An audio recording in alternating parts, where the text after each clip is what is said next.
여러분 안녕하십니까? 이상로의 미디어 해설입니다.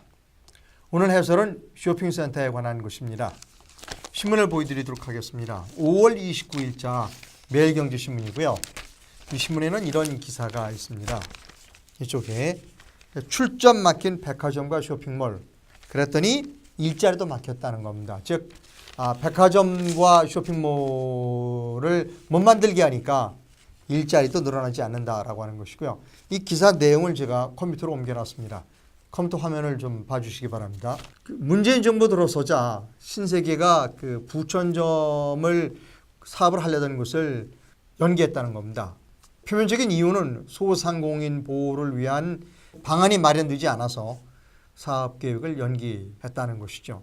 아마 신세계의 입장에서는 문재인 정부 들어서자마자 상인들이, 주변의 상인들이 여러 가지 이 항의를 하고 그런 것 때문에 주목을 받고 싶지 않아서 사업을 포기하거나 또는 연기하지 않았나 이렇게 이해가 됩니다. 그런데 신세계는 부천점을 만들면 약 주변에 1만여 명가량의 고용이 창출될 것이다 라고 예상을 하고 있었다는 겁니다.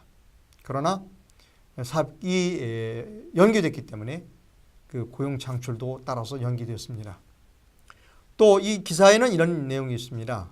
롯데가 상암동에 복합 쇼핑몰을 만들려고 했는데 인근 지역의 상인들의 반대로 사업이 지금 지연되고 있다는 겁니다. 역시 마찬가지로 신세계가 광주에서 또 이마트가 여수에서 사업이 지금 진행되고 있지 않다. 우리는 지금 대형 쇼핑센터가 여기저기 이 사업을 확장하는 것을 법으로 막고 있습니다. 막는 이유는 영세상권을 보호한다는 것이죠. 골목상권이라는 표현을 쓰기도 합니다. 그러면 대형 쇼핑센터가 들어가면 입점을 하게 되면 그 주변에 골목상권 또는 영세상인들이 피해를 받느냐 라고 하는 부분에 대해서 미국의 자료를 한번 말씀드리도록 하겠습니다. 미국의 자료 중에는요, 여기 제 화면을 잠깐 보여드릴게요. 책을 한 권 소개해드립니다. 이 책은 스티브 포브스, 즉 미국의 포브스라는 잡지가 있는데요. 그 잡지의 발행인 스티브 포브스가 쓴 책입니다. 책의 제목은 자본주의는 어떻게 우리를 구할 것인가 라고 하는 책입니다.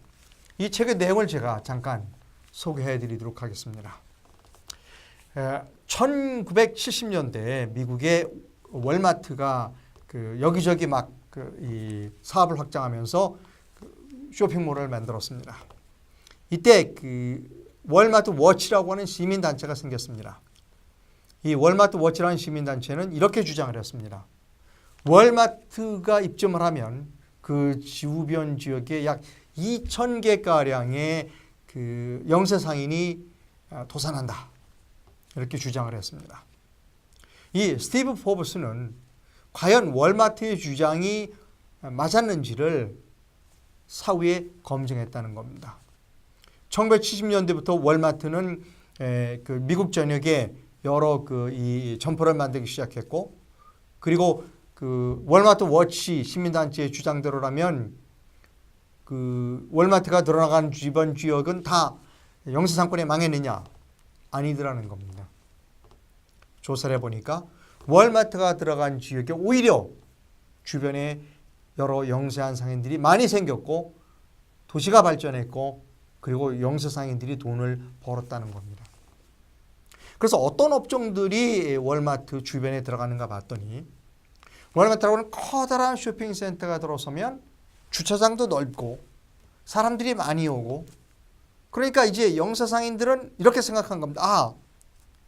저 주변에 가서 월마트가 제공하지 못하는 상품을 팔자. 월마트가 제공하지 못하는 서비스를 팔면 내가 돈을 벌 것이다. 그래서 영세상인들이 월마트 주변에 가서 상점을 만들었다는 겁니다. 아까 말씀드렸듯이 월마트에서는 팔지 않는 상품, 월마트에서는 제공하지 않은 이 특별한 서비스를 소비자들에게 제공하는 그런 영세업체들이 늘어났다는 겁니다. 따라서 월마트 워치라고 하는 시민단체의 주장, 대형 쇼핑센터가 들어가면 그 주변의 영세 상인들이 도산한다라고 하는 주장은 틀렸다는 겁니다. 맞지 않았다는 것이죠. 오히려 대형 쇼핑센터가 그 지역의 경제를 살렸다는 것입니다.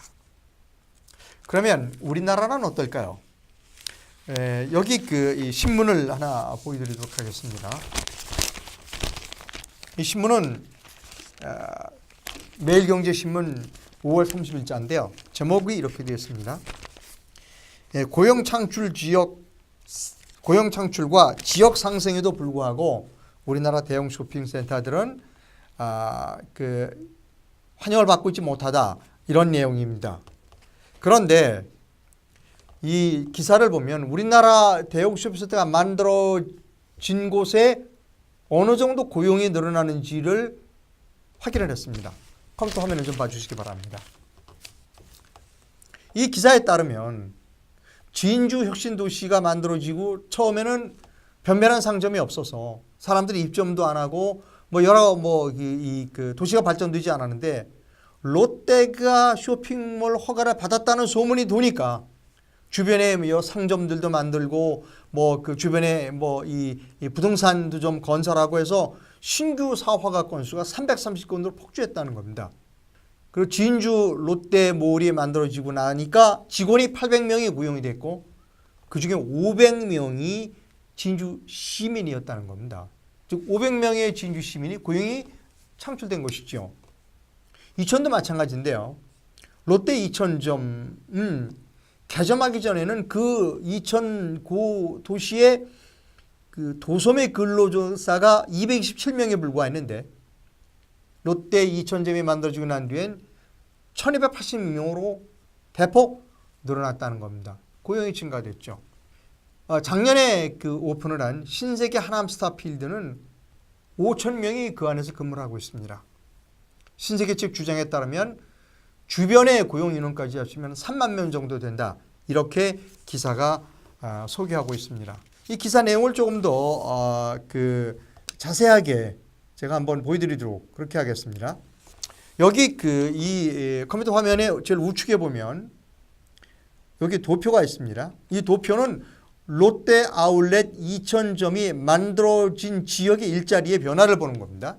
자, 요 검은색은 짙은 그래프는 만들어지기 전, 이 흐린 그래프는 이천점이 만들어진 이후입니다. 도소매업 증가는 227명에서 1286명으로 늘었고요. 숙박 음식업에 종사하던 사람은 이천점이 만들어지긴 150명이었는데 이천점이 만들고 난 이후에는 485명, 운수업은 587명에서 1399명으로 늘어났다는 겁니다. 그렇다면 지금까지 우리가 대형 쇼핑센터를 규제해 온 것이 올바른 것이었는가에 관한 의문을 품게 됩니다. 여기서 사회의 지도층 인사라고 하면 국회의원, 언론인, 그리고 학자, 이런 사람들일 것입니다. 우리는 수년 전에 지금까지 우리가 알아오지 않았던 새로운 병, 대형 쇼핑센터 병을 알았습니다. 즉 대형 쇼핑센터가 들어서면 주변에 영세상인이 도산한다라고 하는 그런 병이 새로 생긴 겁니다. 의사들은 새로운 병이 생기면 과거에 다른 나라에서는 그런 병이 있었는지 그리고 어떻게 처방했는지를 의사들은 연구할 겁니다. 그런데 우리나라의 사회적 의사, 국회의원, 언론인, 그리고 일부 학자들은 그러한 노력, 새로운 사회적 병에 대해서 외국에는 임상 자료를 구하려고 하는 그런 노력조차 하지 않았습니다. 무조건 영세상인은 보호해야 돼, 지역상권은 보호해야 돼 라고 하는 매우 아주 단순한 생각으로 대형 쇼핑센터를 규제해 온 것이죠. 제가 아까 조금 전에 설명드린 미국의 이 월마트의 경우, 또 지금 이 매일경제신문에서 봤던 롯데 아울렛 이천점이 만들어진 난 이후, 그리고 이 하남에 그 쇼핑몰이 만들어지고 난 이후에 고용의 변화 이런 것을 보면 우리도 대형 쇼핑센터의 그 증가가 고용을 창출할 수 있는, 고용을 앞으로도 계속해서 많이 창출할 수 있는 가능성이 높다는 겁니다. 여러분, 우리는 너무 쉽게 법을 만듭니다. 법을 만들고 문제가 생기면 나중에 고치자. 이것이 대표적으로 우리나라 국회가 하는 일입니다. 그리고 국회의원들은 영세하는 사람, 영세상인은 보호해야 된다라는 말을 입에 달고 삽니다. 그래서 어떤 국회의원들 보면 많은 국회의원이 그럽니다. 내가 그 자기 지역에 대형 쇼핑센터 들어가는 걸 막았다. 이것을 자랑스럽게 말하고 다니는 국회의원도 있습니다. 그러나 이제 좀 달라져야 합니다. 나라의 행정은 매우 세밀하게 관찰하고 진단하고 처방해야 합니다. 단순하게 영세상인을 보호하겠다, 골목상권을 보호하겠다, 그러니까 대기업, 이거 나쁜 사람들이야, 막아야 돼는 아니라는 겁니다. 여러분 자주 보도가 됩니다만 우리나라 자영업자들이 가장 많이 진출하는 그 업종이 치킨집입니다. 그런데 가장 많이 망하는 업종도 치킨집입니다. 그렇다고 보면 자영업자들끼리 그냥 누구든지 자영업을 하게 하고, 그리고 자영업자들끼리 고만고만한 업체끼리 경쟁하게 하면 모두 다 몰락할 수 있습니다.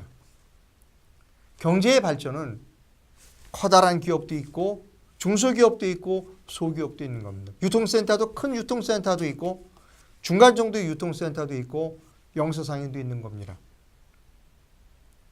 영세상인을 보호한다고 해서 전체 유통산업이 발전하는 것은 아닙니다. 우리나라 법 중에 유통산업발전법이라는 것이 있습니다. 많은 사람들이 유통산업저해법이라고 이야기를 합니다. 이제 새로운 문재인 정부는 유통산업에 대해서 보다 객관적이고 치밀하게 접근해 주기를 희망합니다. 지금 현재 우리가 규제해왔던 이러한 이 법들이, 규제 조치들이 오히려 고용 창출을 막고 지역 경제를 어렵게 만드는 그런 결과를 가져오고 있다라고 하는 징조들이 여기저기서 나타나고 있다는 것을 인식했으면 좋겠습니다. 오늘 이상로의 미디어 해설을 마칩니다. 여러분 감사합니다. 다음 시간에 뵙겠습니다.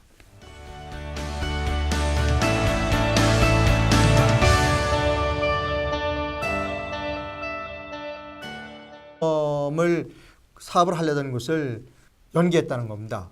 표면적인 이유는 소상공인 보호를 위한 방안이 마련되지 않아서 사업 계획을 연기했다는 것이죠. 아마 신세계의 입장에서는 문재인 정부 들어서자마자 것입니다. 신문을 보여드리도록 하겠습니다. 5월 29일자 매일경제신문이고요. 이 신문에는 이런 기사가 있습니다. 이쪽에 출점 막힌 백화점과 쇼핑몰, 그랬더니 일자리도 막혔다는 겁니다. 즉